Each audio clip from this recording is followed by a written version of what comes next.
All right, I am here with Donoma from Racine, Kenosha? Kenosha. Kenosha, here this morning. Why don't you guys introduce yourselves and the rest of the band who could not be here? So I'm Stephanie. I'm Darren. Timmy couldn't make it here today, and Shelly and Nick are not with us. Okay, and Stephanie, you sing and play guitar? Yes. Yes. Yeah. And I'm the Darren, drummer. you're on drums? Yep. Shelly is a bass player. Timmy is also guitar, and Nick is violin. Okay. Excellent. And you have a new album out. It's your third album, American Rust. Yes. Yeah, we just released on the 9th. Oh, okay. 19th, I'm sorry. The 19th. Wow. So this is your third album, and from what I understand, you guys wanted to change things up a little bit on how you put this album together from your first two albums. Yeah, it's funny actually. The first two albums, we kind of had a more internal view of the world, I would have to say. The whole writing process was a completely different experience for this one.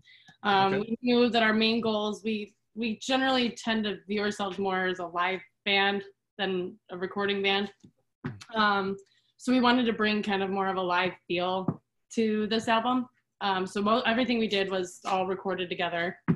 And our main goal was to, I guess, have a more introspective view of the world, what we're seeing, and put yourselves in other people's shoes and view it from that kind of standpoint. Okay. Put love songs aside for a little bit and write what we're seeing. So. Okay, so you were writing more like lyrically personal, more personal type lyrical content, and this is a reflection on a more external. Yes. More external view. I think this album is the perfect album for the times we're living in right now. I mean, it covers a lot of current events, which is weird because it was written quite a while ago. But okay. Yeah, it certainly is pertinent to where we're at with the pandemic and with the protests and everything that's going on in the world today. Yeah, and I even noticed on, I think it's the song "Home," the spoken word kind of speaks a little bit to the pandemic in so much of people not having being out of work and trying to find a home. It does it is interesting that you guys wrote this a while back, but it does really speak to current events. Yeah. So Darren, you're newer to the band. You drummed on this album? I did not. I okay. Shortly after they finished it, but okay. I've been playing the songs for a year now. Mm-hmm. And I think my drumming style is very similar to the Israel who played drums on the album, so it was kind of a seamless transition there. So. And how did you get involved with the band? It's just a stroke of luck, really. I moved to Kenosha, and a couple months later, I saw them do an acoustic show at a bar down the street from my house, and I decided to ask them to play a show with one of my other bands, and met them down in the studio, and they asked me to get behind the drum set, and that's how it happened. Okay. It's kind of worked. Yeah, we had happened to be currently looking for a drummer at the time too, and to try to get this album out there, as well as our guitar player was coming back from California, and the timing just seemed to work out perfect. Okay. And one of the other things I wanted to ask you about was you guys have a violin player. We do. How did that come about, and how does that play into your songwriting? It's funny, we kind of have a tendency to try to absorb all the artists we ask to play with us. Our second album, Falling Forward, we had asked him to do, it was on our first album, Sight of the Sun. We'd asked him to come in and do just a couple tracks with us. And we absolutely fell in love with his style and the way he plays, and thought he added so much value to the band as a whole that we asked if he would join us permanently, and it's been history since. Okay. And how does the songwriting process go? Do you end up writing, does he kind of overlay the violin parts, or? I guess it all kind of depends. A majority of it, somebody will kind of come in with, I guess you would say, a skeleton version of a song, maybe a few lyrics here and there, and then we all kind of work on it in pieces together. Everybody has such a key role in participating on writing the songs. Darren will throw out ideas here and there. Timmy's got different riffs that we'll work on. Everybody kind of has little key pieces that they put into all of the song as it is. Yeah, because one of the things I noticed, especially listening to the new album here, is that, with those violin parts, it's definitely not an afterthought. Like the number of the songs where the violin, you're making room for it as part of the melody and part of the composition. Yeah. Yeah, we put a good, especially with this last album. I think the other thing we were really shooting to do was to add, I guess, more layers to think about. I think with the last two albums, we kind of just, these are the songs, that's how they go, let's drop them, and that's how it is. And this one, we would spend weeks. I mean, somebody would come in with a guitar part, something, and we'd work on that, hear a little lyric in our head from there, and then start expanding on the lyrics. And I think there was a lot more thought put into each and every little piece that went into this album. Okay, so, and you also mentioned, leading into this album, you felt like you were more of a live band. Did you work through any of these songs live as you were putting them together and get feedback from the crowds, or see how they played live before? No, this was all done in our practice space together. Oh, okay. And was this the first time you had recorded in a big room as an entire group, or did you track all in the previous albums? You track those? No, we actually, I guess the first live recording we ever did was our Walker Against Us on the comp, Unintimidated.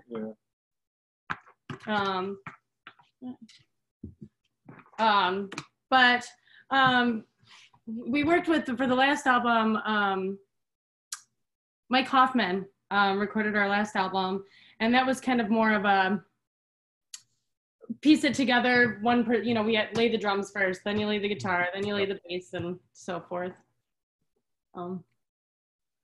And this one, you said you recorded all as a large group in a big room? Yeah, a majority of it was all as one. Okay.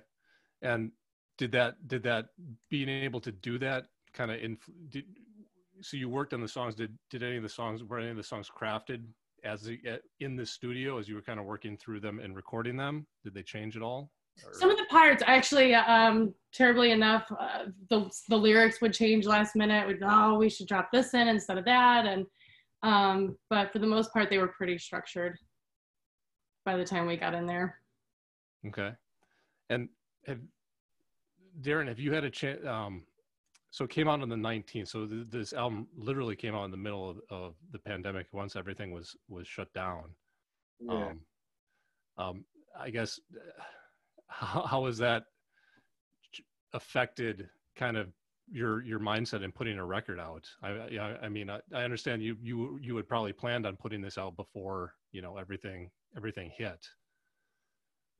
It's weird. It's one of those things where, I came into the band when they already had it all recorded, and I had heard it. And I was like, this needs to come out. It needs to come out, and soon. And we, then the pandemic hit, and we sat on it, and given the state of things today, I was kind of like, we just can't sit on it anymore. People need to hear it. So. Okay. So it's available on your website, which is donomatribe.com. Is it available? Do you guys have it streaming?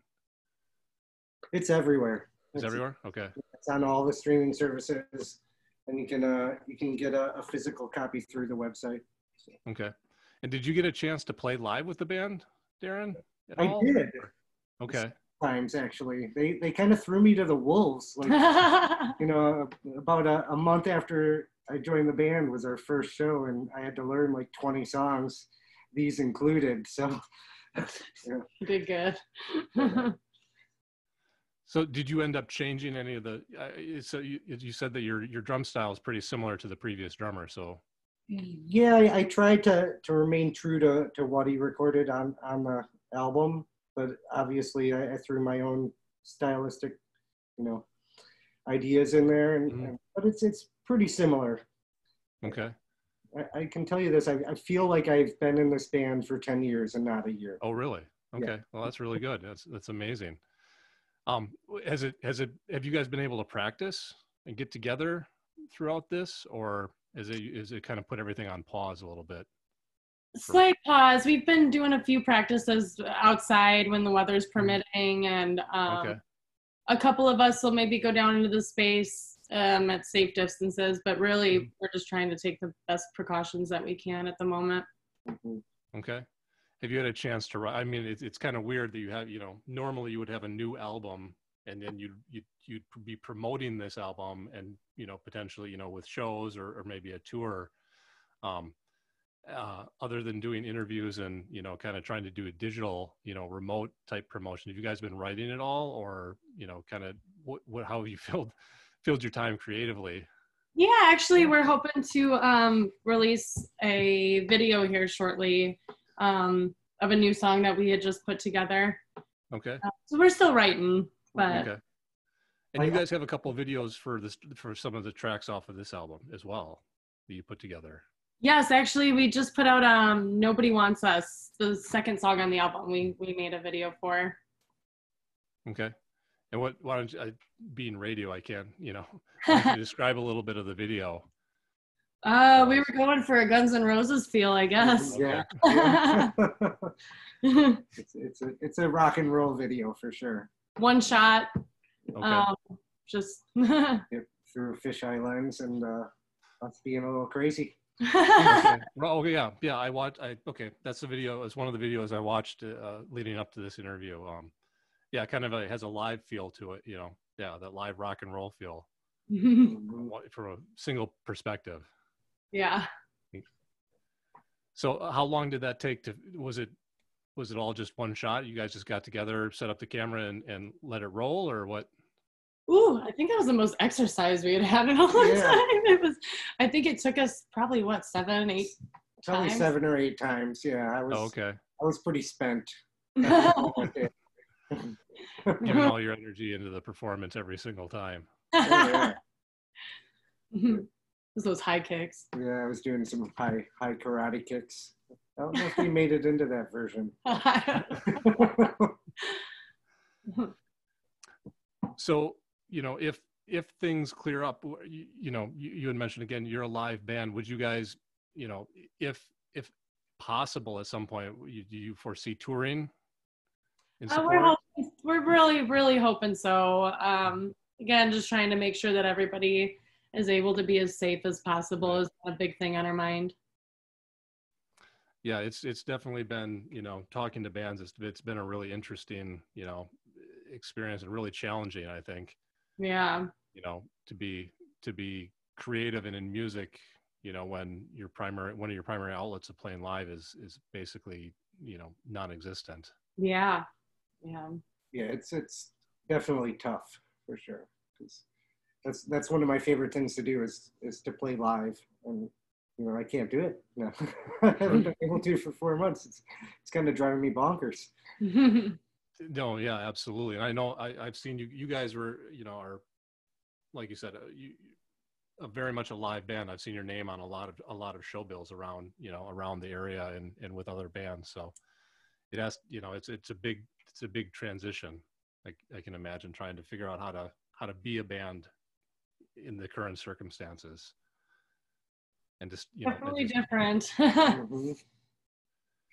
So the new album is American Rust. It's out now. It is. Your website is donomatribe.com. We kind of pronounce it Donoma. Oh, I'm sorry, donomatribe.com. I apologize. And you're up on Twitter at Donoma Tribe and Instagram as well. Yes. Mm-hmm. And on Facebook. So we're going to hear couple more songs from Donoma here this morning. Thank you for chatting with us here. Well, Really appreciate it. Great. thanks very much.